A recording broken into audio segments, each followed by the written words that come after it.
Uncut and unscripted. Earlier this morning, before I went to work, I premiered a video on YouTube, which was a response to Silver Quill's video that he did on, well, basically what he called Deja Vu, or as he entitled it, Digi Déjà Vu. Now, the reason he did this video was in response to what's happened over the past several weeks. You know, the Netherlands Videoland on-demand service accidentally and unintentionally releasing not just the first half of the final season, which was what they were meant to do or planning to do, but instead releasing all of the entire final season, including the final episodes that are yet to air officially here in the US, as well as the recent hacks on Hasbro and DHX, or both on their own. Basically, Silver Quill did this video in response to fans' reactions. Some legit fans and some people pretending to be fans who are just trolls and cyberbullies, making things worse than what they were. And the reason he did this, as I said in my video, was to compare something that happened 20 years ago. Basically, the situation with the Digimon fanbase after Season 2. You see, Season 2 wrapped up basically a 2-year, 2-seasonal story arc involving not only the main cast of characters that we got to know in the first season, but also a new set of characters that got introduced in the second season due to a time skip by at least a couple of years.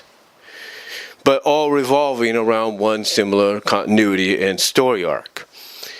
However, it wasn't, it wasn't the, couple of year time skip or the new characters that got fans frustrated. No, it was what happened at the end of the second season. Basically, the epilogue to the entire story arc. You see, basically, what Silver Quill mentioned in his video, what he researched and found out, was there was an individual that had a website, a Japanese to English translation website, who kept in contact with the fan base and gave them the lowdown of what was to come in upcoming episodes. And it was because of this that they gave them sort of a hint of what to expect in the final episode itself. Basically, of like who's married to who, who's with who, who's implied, who's legitimately confirmed, stuff like that. Kind of not by name or anything, but basically by saying, yeah, there's going to be some implication in legitimacy when it comes to some couples. Now, to say that this got the fans' dandruff and curiosity up would be an understatement. And basically, when the episode got revealed as what it was and what the end result would be for the characters, the future and stuff like that, fans were very, very vocal about it. To the point that even back then and up to recently, as of 5 years ago, they started petitions to try to get it changed, or at least get the dub changed to where it doesn't imply that certain things occurred and certain things happened. For example, when it comes to the couples, the romances, the ships, if you will, Ken and Yoli were the only ones pretty much confirmed to actually have happened. They were the only basically legit shipped couple that became canon in the series in the epilogue. But the one that really set people off was Matt and Sora. Sora had always been indicated, implied to go with Ty, or was going to end up with Ty. That didn't happen because apparently it's implied in one of the scenes of the epilogue final episode of Season 2 that she ended up with Matt.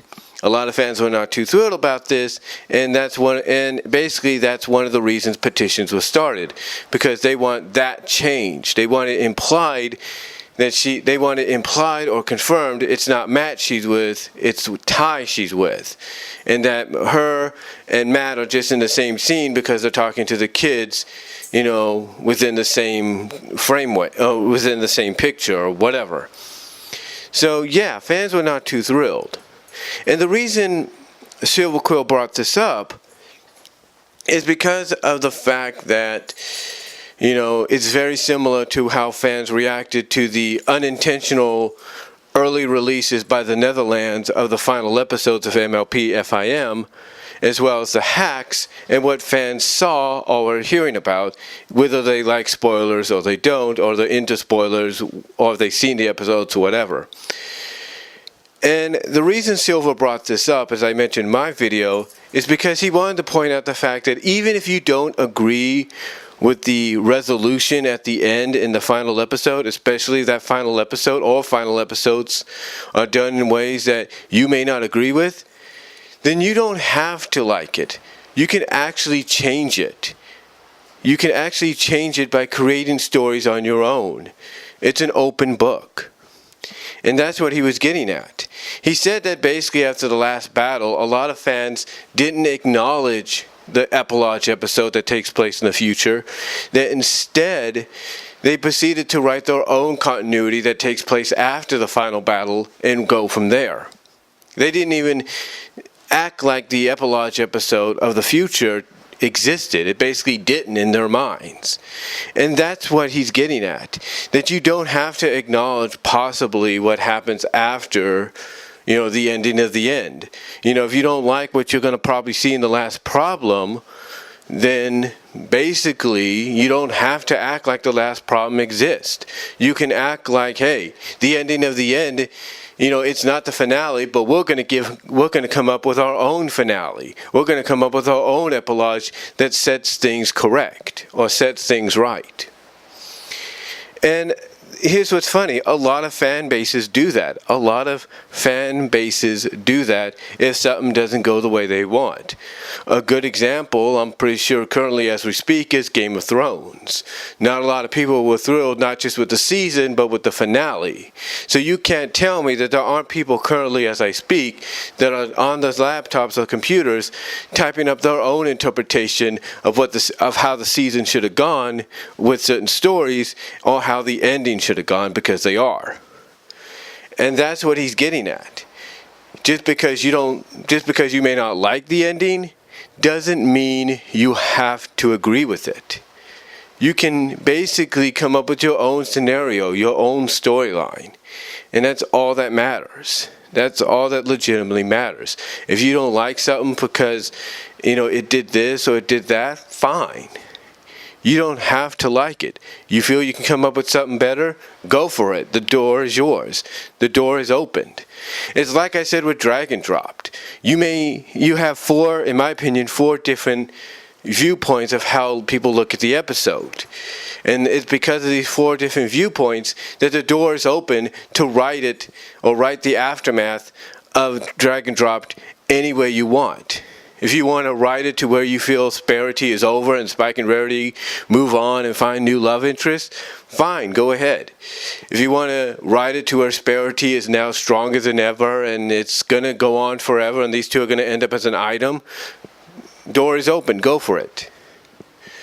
If you want to write it to where it takes place, you want to maybe rewrite the episode yourself so you can fit it into a season that's not the final season, that was prior to the final season, then fine, you have the power to do that.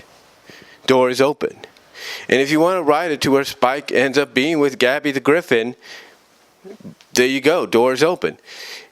It's the same with what Silver Quill said here. Just because fans didn't like the ending in Digimon doesn't mean they have to accept it. They can go and make their own ending or their own continuation. There's a fan right now at the MLP forums that has pretty much come out and say, hey, look, I'm going to do my own fan fiction version of Season 10 because he, along with some fans, don't want the series to end. They want it to continue because they feel there's a lot more that could be expanded on. It's just one of those scenarios. You may not like the ending. It doesn't mean you have to acknowledge its existence. If you don't feel it's a proper ending, guess what? Make your own up. That's what Silver Quill, I'm saying, and I'm a bit tired because I worked, but that's what Silver Quill is saying here. He's implying that the fact that if you don't like the ending, fine. You don't have to accept it. You can come up with your own ending. You can come up with your own finale. Heck, you can even come up with your own continuation if you feel like it. And go from there. But that's basically the emphasis, or that's basically the core of what Silver Quill is saying. Even if you don't like something, especially if it's the finale of something, then you don't have to acknowledge it as the finale. You can come up with your own ideas. And that's what the Digimon fans did.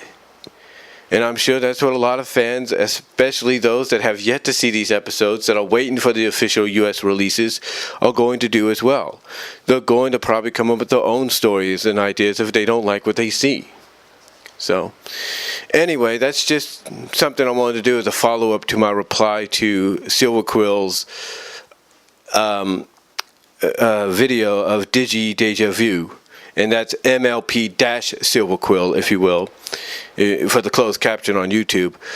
But let me know what you guys think down below. Comment if you like. What are your thoughts on what Silver had to say and what I have to say? And let me know down below. And I will talk to y'all later. God bless. Take care.